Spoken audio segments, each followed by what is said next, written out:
Oh. Oh. Mm.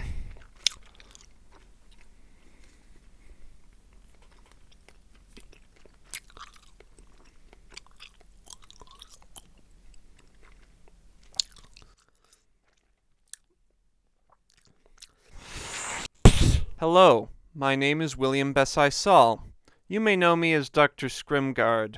Today is May 27th, and this is the Pudcast, a show exhibiting my extensive collection of Dubble Bubble comics, a unique piece of Canadiana so ubiquitous that it often goes unnoticed. Dubble Bubble was the first bubblegum ever created, as well as the first bubblegum to include a comic inside as part of its gimmick. There have been many incarnations of these comics throughout the years, but they are mainly about a gang of children, our gang style, increasingly focused on a red and white striped clad fat kid named Pud. Now, over the years, Pud has slimmed down, gotten a 90s... God's sake! God! Why does my voice have to be like this? Yes, where was I? Of course.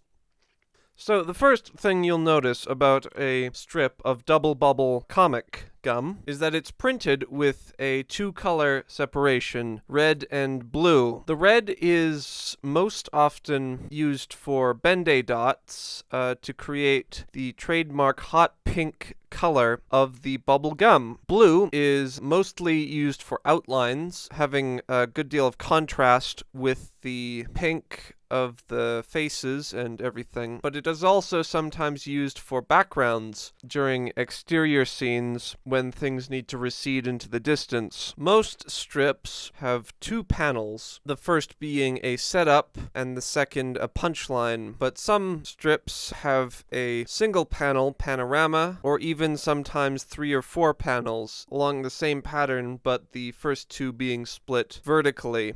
Along the top are several identifying marks. The top left has the Fleer Dubble Bubble logo. Beside that is the title, Bunnies, starring Pud. Beside that is their website, www.doublebubble.com. That is double spelt incorrectly, so as to seem phonetic with bubble. Then on the right-hand side, there is copyright sign TRI, LLC.